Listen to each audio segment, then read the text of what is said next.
The stiff-legged deadlift is a little bit different than other deadlifts because in that you keep the legs straight. So there's going to be little minor differences in the range of motion. But one of the things that we have to be conscious of in any deadlift is the curvature of the spine. Do you stay with your natural curve, or are you rounding as you pick the weight up? Okay. Because biomechanically, if you're rounding in the back, everything's going to rotate around your low back. So that means that there's going to be tension and pressure on your low back and create some back problems and potentially injure yourself, okay? Or at least set yourself up for injury in the best case scenario, okay? Well, that's the worst case scenario. But either way, what you want to do is you want everything to go around the hips, okay? So it's with any deadlifts, it's all hip extension. So as I come through here, okay, the hips are coming forward, okay? The hips go back on the eccentric or negative as I'm stretching everything out and I'm trying to keep this back flat. As things get rough, sometimes people will move their head and initiate it through the back. Of course, again, that's a no-no because if you move the back, everything goes around the back. You want everything to go through the hips. And I like to accentuate that through going through the feet. It's almost like I'm taking both feet and I'm running them along the ground. But since my feet are fixed on the ground, it's gonna make my torso run up, okay? So everything is going through the feet. I'm driving the feet to the ground, and then the hips, I'm squeezing with the glutes to draw the hips forward, okay? Okay, this on most bars, especially if they have a knurling in the middle, this is the center of the bar. So you want everything to be based off of the middle. So if I go to wrap my hands, okay?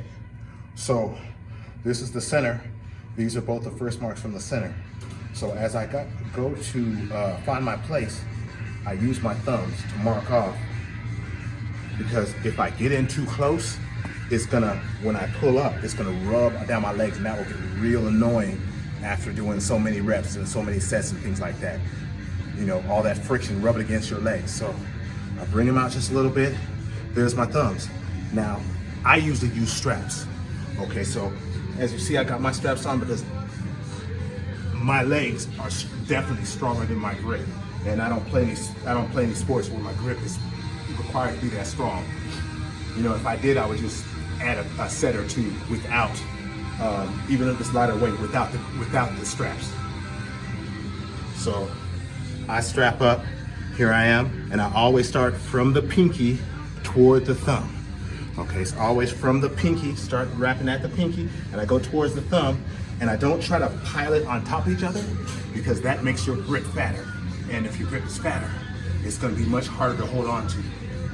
Sometimes I cheat and I go for skinnier bars just for that reason. So my thumbs aren't matched up. Let me make this a little wider. Thumbs are matched up, right on the marks.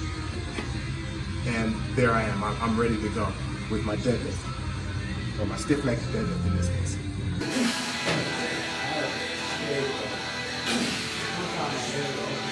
Okay, so as you go with the stiff-legged deadlift, remember, everything is about levers. Squats about levers, deadlifts about levers, bench press, whatever. It's about the levers and getting the levers done correctly. So with the stiff-legged deadlift, some people, they really don't like the bar close to their shins, but it's actually the smartest position because the hands or whatever connect me to the weight. So if I have my hands out here, that weight is now further from my body, okay? And then also further from my back, which is trying to hold everything in place.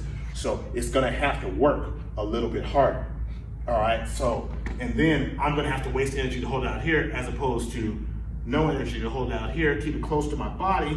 Now it's closer to my back. Everything is a shorter lever. And then, so as I come up, I don't have to have as much strain on my back. I can use my hamstrings and glutes to do the work while I'm keeping that close to me, okay?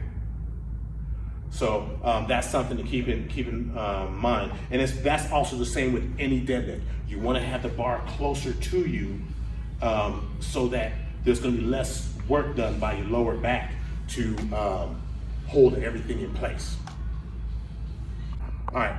One of the most common mistakes I would see with the stiff-legged deadlift, or any deadlift, is a rounded back. See, if I'm rounded here, everything, as I'm moving up, everything's got to rotate around here, okay? And the back is not supposed to work as a mover. It's supposed to hold your spine in place, okay? So if I'm rounded like this and I'm trying to pick it up, everything's on the back, okay? We want hamstrings and glutes, we want back just to hold the spine in place, an isometric contraction.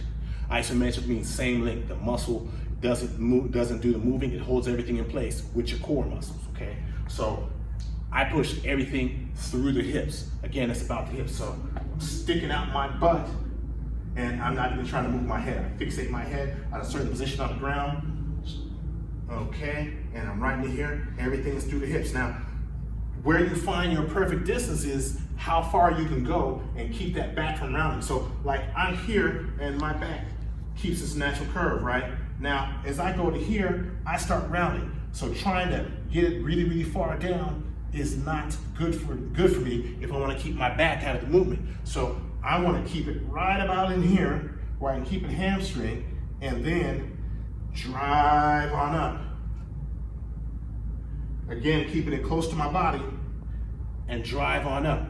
So that's something to keep in mind. Don't want any rounding. You want to keep it close to your body. You want to keep the back flat, and instead of having everything go to the back, you want to go through the hips and just stick your butt out, okay? Everything's gonna shift a little bit back toward the heels, and then so as I come back up, I'm pushing my butt toward the opposite wall, okay? And I'm really not trying to freak out and lift my head, because if you lift your head, okay, that causes spine movement too. A little different place, but that's gonna cause spine movement. Again, that's gonna be wear and tear on your back, okay?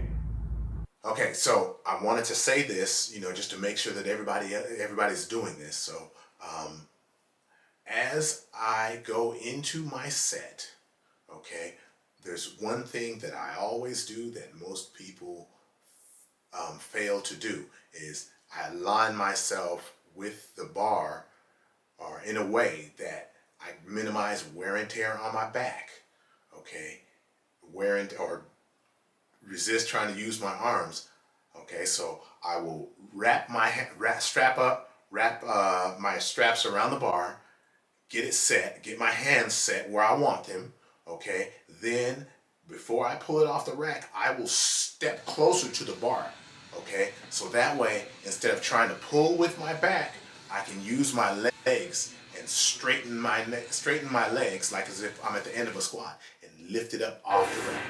Then, as the rest of my checklist goes, I will step back a little bit. I don't step too far from the bar because when you're tired, that's a long walk back, okay? Take a couple steps back, okay? Get my feet set the way that I want them, and then pinch my shoulder blades back, and then as I get ready to go down, I'm checking out like, okay, I'm sticking out my butt because I want to use my hips. Okay, I don't want to round my back. Okay, I don't want the possibility of that, so I'm using my hips, and then I'm leaning forward. And then as I come back up, I try to feel like I'm dragging my feet against the ground and then throwing my hips forward, and then I come up. But I run through this checklist every time, and I also always make sure that I step right on up to the bar so that I can use my legs and not use my low back, because we don't want any necessary wear and tear, before we even do the set. We want to make sure that we get all this work and all this work hits the right places so we can